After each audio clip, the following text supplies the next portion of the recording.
Berjalan adalah cara terbaik untuk membuat ide-ide bertabrakan secara acak di pikiranmu.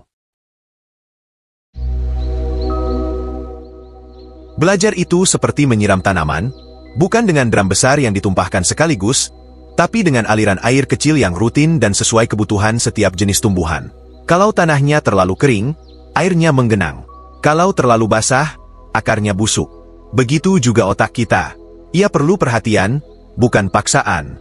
Paham pembelajaran itu bukan soal pintar atau tidak, tapi soal strategi. Dan kabar baiknya, kamu nggak perlu jenius untuk belajar lebih cepat.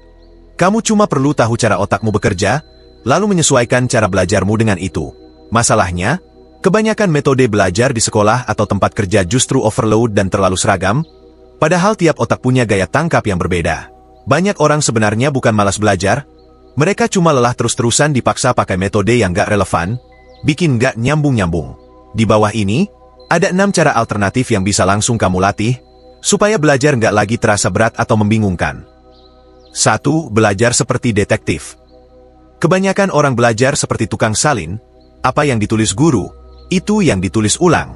Tapi otak nggak tumbuh dari menyalin, otak tumbuh dari rasa penasaran. Coba ubah pendekatanmu jadi kayak detektif. Ubah materi pelajaran jadi kasus yang harus dipecahkan. Jangan puas cuma tahu apa, tapi gali terus. Kenapa bisa begitu? Apa yang menyebabkan ini? Apa hubungannya dengan hal lain? Contoh pelajaran sejarah.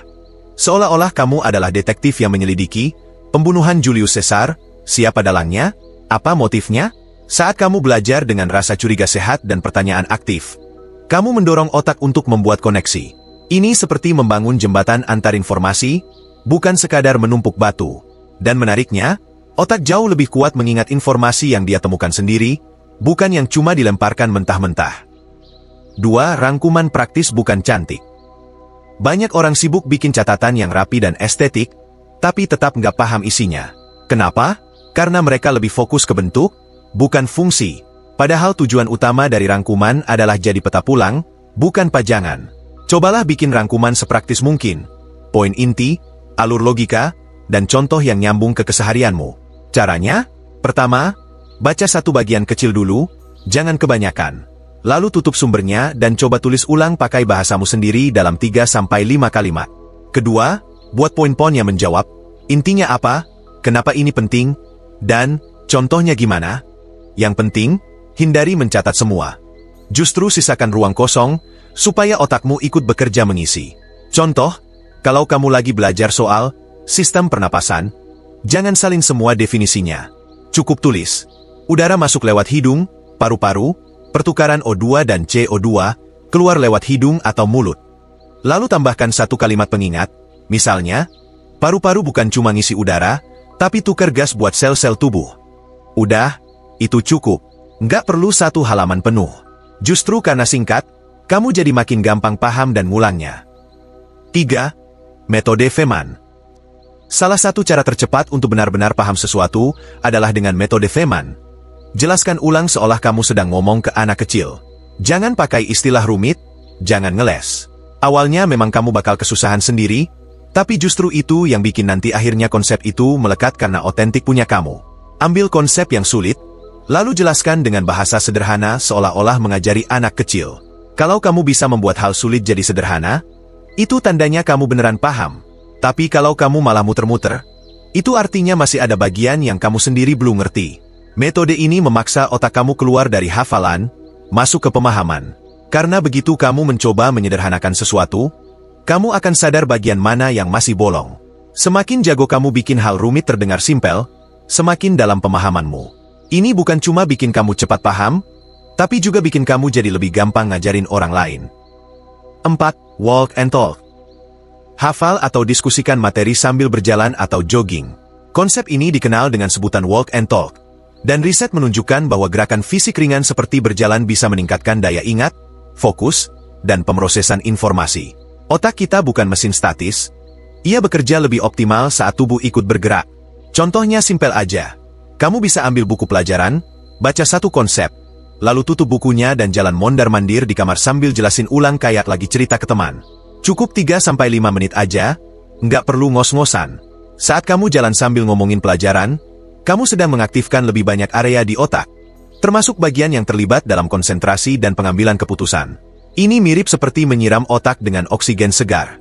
Belajar nggak harus duduk diam dengan dahi mengernyit. Kadang, jawaban muncul justru ketika kamu melangkah. Jadi kalau kamu mulai bosan atau buntu, jangan paksa duduk, berdiri, jalan, dan ajak otakmu ikut bernapas. 5. Berpura-pura jadi ahli. Saat kamu berpura-pura jadi ahli, otakmu otomatis terdorong untuk merapikan informasi, mengurutkan logika, dan menyiapkan jawaban atas kemungkinan pertanyaan.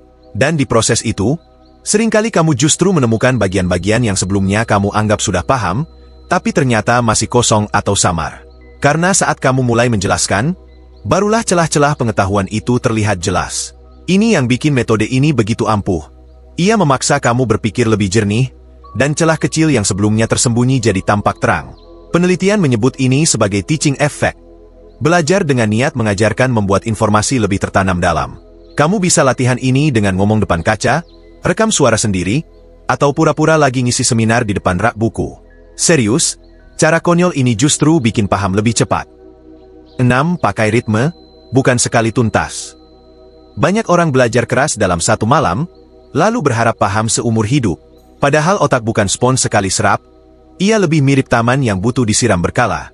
Konsep ini disebut spaced repetition atau pengulangan bersela. Alih-alih belajar lama dalam satu sesi, lebih baik kamu ulang sedikit demi sedikit dalam jeda waktu tertentu. Ini bikin memori jangka panjang kamu jauh lebih kuat. Setiap kali kamu mengulang, kamu memperkuat jejak informasi di otak. Ini seperti mempertebal jalan setapak di hutan. Semakin sering dilalui, semakin jelas jalurnya. Dengan ritme yang konsisten, belajar nggak terasa berat dan pahammu jadi tahan lama. Dan kabar baiknya, kamu nggak perlu belajar lebih banyak, cukup belajar lebih pintar. Belajar itu kayak bercocok tanam. Kamu nggak bisa memaksa tanaman tumbuh lebih cepat, tapi kamu bisa menciptakan tanah, air, dan cahaya yang paling subur untuknya. Dan kabar baiknya, kamu bisa mulai hari ini. 1 halaman, 1 ide, 1 langkah. Yang penting, jangan cuma simpan pengetahuanmu, pakai, ulang, rasakan bedanya.